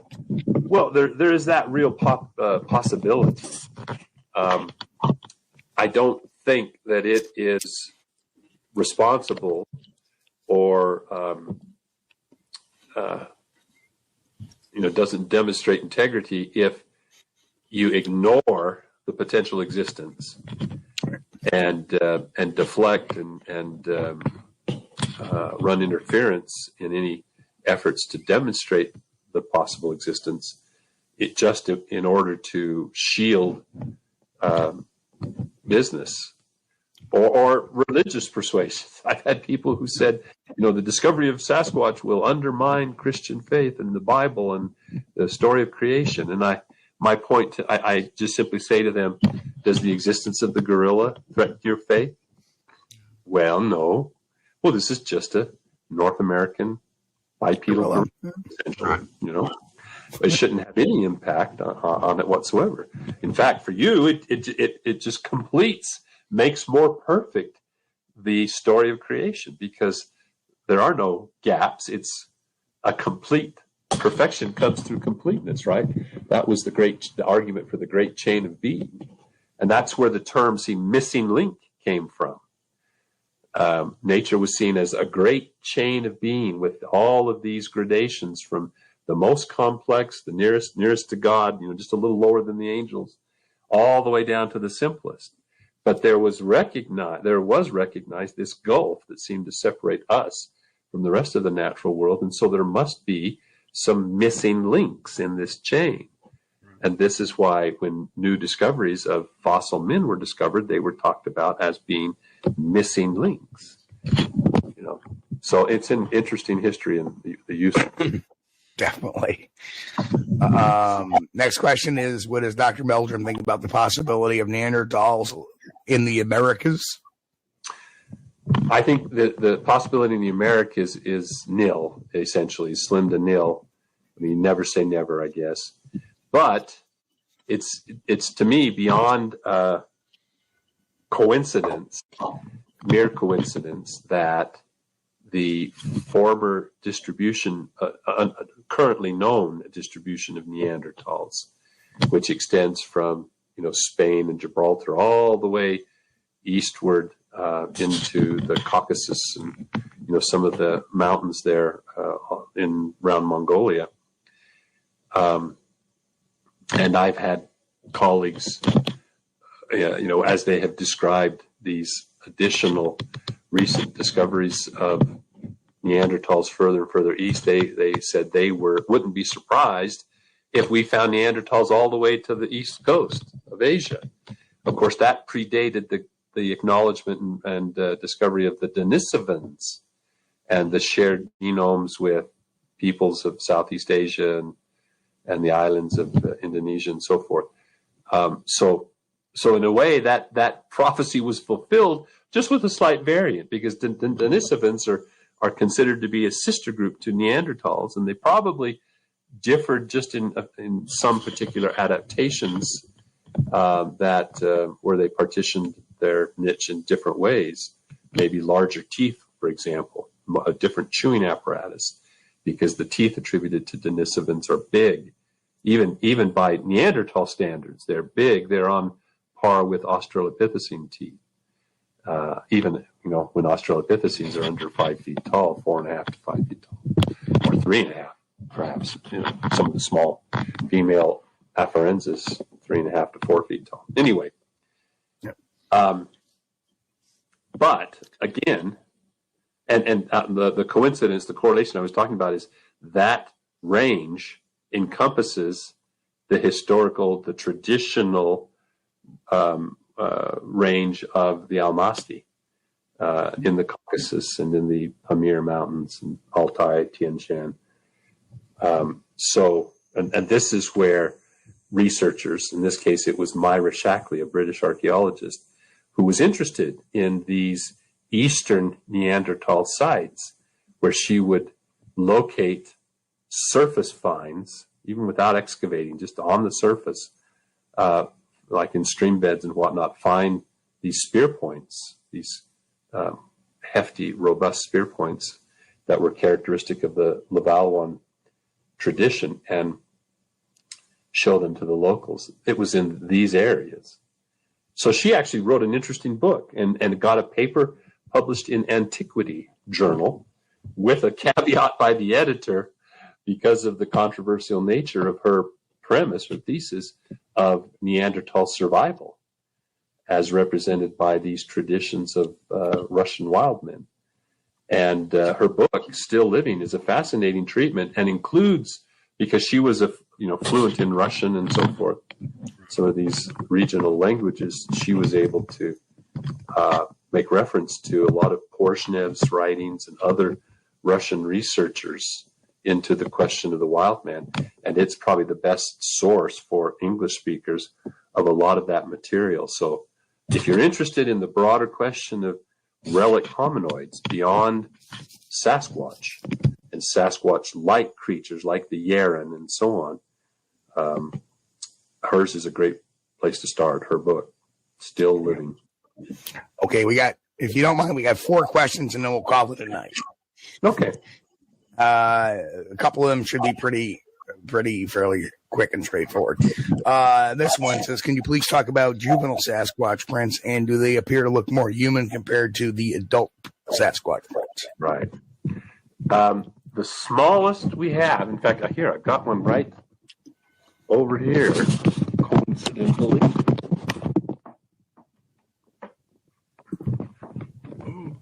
All right. Courtesy of David Ellis. But there is what is very likely a Sasquatch print. Now, the foot looks almost like it has an arch. It really doesn't. It's just the footprint is twisted when the foot is in a supinated posture. Yeah. That is, if you standing or sitting there, rotate or turn your knee outward while trying to hold your foot against the floor, you'll feel that twisting action at your ankle, which pulls up on the midfoot, raises your arch. So in a foot that's even more mobile, it's possible for the foot to take on this kind of twisted posture and look like it has a little bit of an arch. But what impresses me is that heel. That's the biggest, broadest baby heel you'll ever see. Right. It's pretty thick, yeah. Yeah. So that's the smallest one I've ever seen. In my collection, in addition, from the Freeman collection, there were several that were in about the 5-inch range, 4.5 to 5 inches.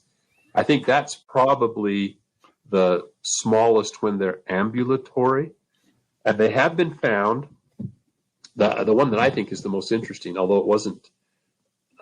it was not documented other than the eyewitness description, but this is an eyewitness, in my opinion, above repute, and that is John Mindzinski. Get my John straight here. John Mindzinski, and he discovered some tracks of a female measuring about 14 to 15 inches with a little one about 5 inches in company. And he said it was fascinating because as they're going along, mom's striking out a leisurely but pretty straight line of travel, whereas the little one's wandering up onto and off of the road repeatedly, leaves the road when there's an anthill or a stump over here. And he said, and then when the road started, the grade started to increase as the road was going up some switchbacks, the little ones disappeared. They converged on mom and disappeared. They reappear at the top of the grade when the road leveled out again. So unfortunately, he sent Dar Addington, who's an enthusiast in over in the Walla Walla area, and she went up and must have found a spot. She almost certainly got the same female, but she was on a stretch where there were no small tracks, so it was probably hitching a ride during that stretch. She made a cast. And what was crazy is John reaches in. He was telling me this story when he was paying the first time we met in face-to-face and at my lab, in my office. He reaches down in his tote, in his satchel, and pulls out the cast that Dar had made. And he said, what do you think of this? I looked at it and I said, well, come here. Let me show you what I think. I took him around the corner into my lab to where the cabinet where I have all the stacks of drawers filled with casts, including those from the Freeman collection. And I ran my finger down. I pulled a drawer out, pulled out a cast, and held the two side by side, and they were almost identical. But by 2 years. Mm. The toe configuration, the size and width, breadth proportions. It was just, it floored us. It was clearly the same. And that's the case in the thing that's been really interesting about the blues. And we've had repetition at other places, but not to the degree, because the Blue Mountains there in southeastern Washington, northeastern Oregon, it's starting to change now, but for the longest time, the tertiary roads were very primitive. And they were, simply graded roads with a blade, Right. There was no gravel improvements. And so they made excellent tracking beds. And so anything that crisscrossed those roads would leave footprints. That's why it looked like Paul Freeman had, an unbelievable Midas touch. He really didn't. Over a 10-year period, he had 40 tracks in my collection now, added to my collection. But those 40, some of those included, like one instance, 8 of those were from one trackway. Because there was such good conditions, there were lots of tracks like the ones I saw, where I cast 7, and I ran out of plaster, and it was now too late on a Sunday to go get any more. The store was closed, and so he didn't really have the Midas touch, but the conditions were so remarkably good for tracking. You commented how the substrate in New York is very rocky. It's very difficult. It's kind of like that here in the northern parts of Idaho where the Sasquatch are. It's the big basalt batholith, and the rivers are paved with basalt cobbles.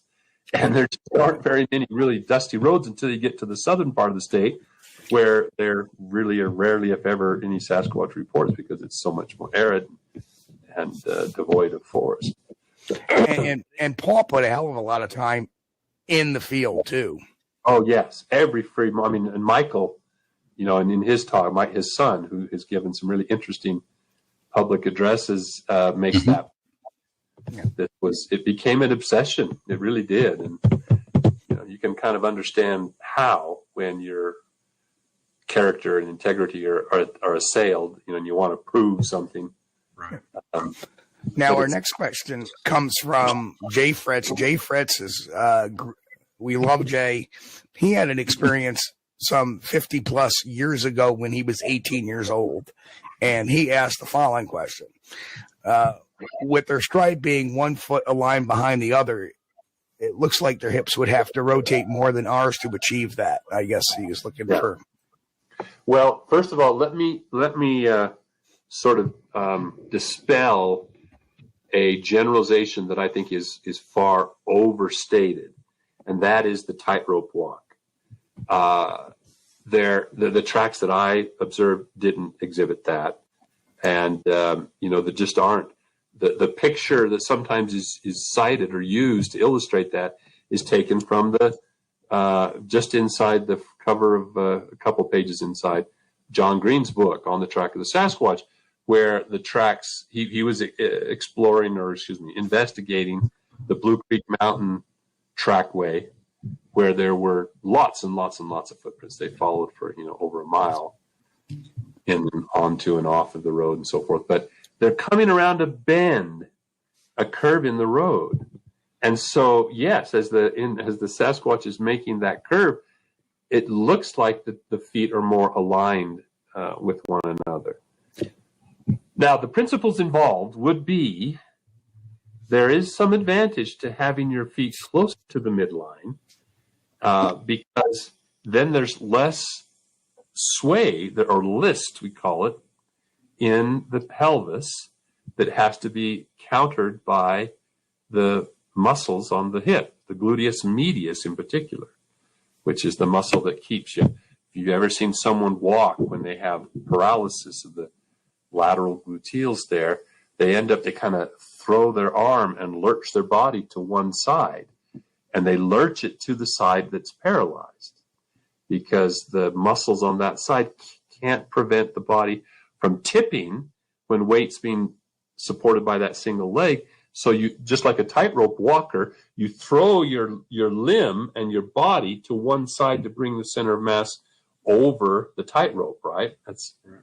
And when you have a long pole, a tightrope walker, it's easier to shift that weight rapidly by just moving the pole a little bit because it adds so much mass. All right.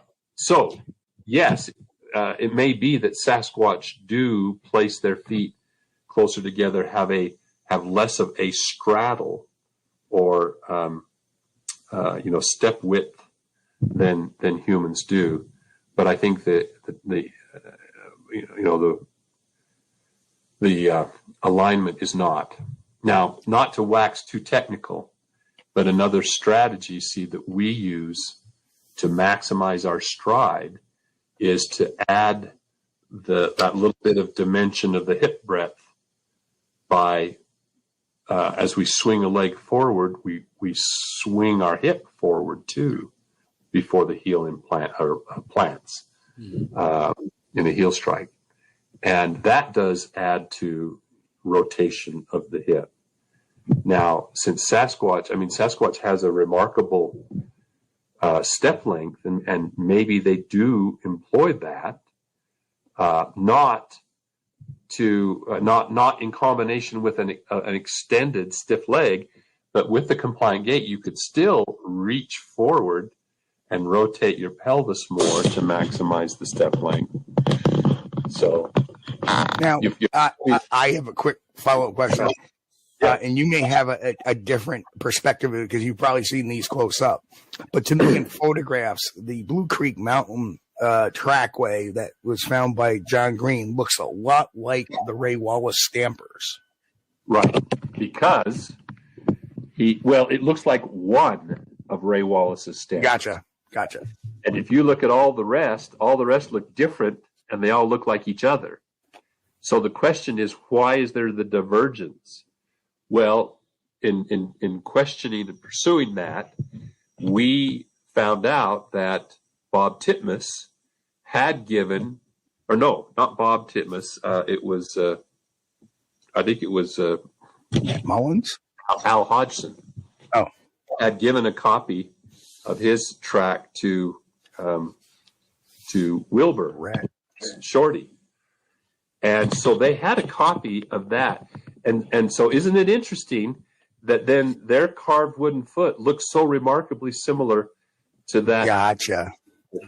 So, it kind of, there's a danger of it becoming circular. Right. What came first, the chicken or the egg? Right. Yeah. But my suspicion is that, Ray had made that comment. I told you that even no one would be fooled by Rant Mullins' ridiculous carvings. Well, Rays don't look that much less ridiculous, but the one that has gotten all the publicity, that was featured in the press photos and so forth, does look closer. But when you compare it, it doesn't match point for point, especially around the contours of the heel. And as John Green vigorously pointed out, doesn't explain, even if there were similarities, it doesn't explain then how they employed these carved wooden feet to pull off this hoax. And he put out that reward for anyone that could demonstrate how, and no one ever collected it. I mean, there were so many examples of the ridiculousness of trying to put on this big wooden snowshoe and stomp your way along a mountain road. I mean, they said that they held on to the tailgate of the pickup truck and it pulled them along so they could make these larger steps in the dusty roadbed. And they try that on TV, and what happens? The guy catches a toe and into the face borrow pit he goes. That's the short answer. So the next two questions should be fairly quick.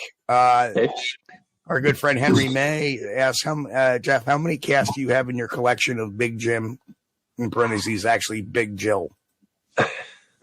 It's in excess of 300, and that's I must say that's only by the generosity of Cliff Barrickman, who had, as a result of the notoriety garnered from finding Bigfoot and the town hall meetings, he became the lightning rod for and superseded me as the go-to guy for sharing footprint evidence with. And like I said, he very generously, well, we go back and forth and compare notes, compare impressions. And so he has proffered copies of the copies he makes and added those too. And I've tried to reciprocate whenever I can. I'm now in the process of trying to digitize as much of this material with 3D scans, because I'm getting ready to retire and here in a few years. And I, it dawned on me only recently, hey, when you retire, you lose your office and your lab space. They inherit us a little closet somewhere, a little office with a desk and a computer terminal, but that's it. And so we need to start switching over from the physical objects to the virtual archival. Yes. And the final question, I can get it back here. Hang on. Is from Don Fuller, who says, when I first started looking at Bigfoot on YouTube, there was some footage by students from the Pocatello area. Any thoughts on those? Yes, I have always been intrigued, but it's one of these incidents where the personalities get in the way, the personalities of the principals as well as secondary and tertiary individuals, namely relatives and friends. So this, two things several things, but two things that really stand out is I was able to frame grab the figure as it was going down into that black hawthorn, these spiky black hawthorn bushes, which are pretty vicious. I tore my down parka on, had to stitch up on these thorns when I was up in there. And it walked down through there, and so it kind of breaks up the outline. But I grabbed some frames where you could get a good sense of the sort of a 3/4 posterior shot of this massive body and big arm.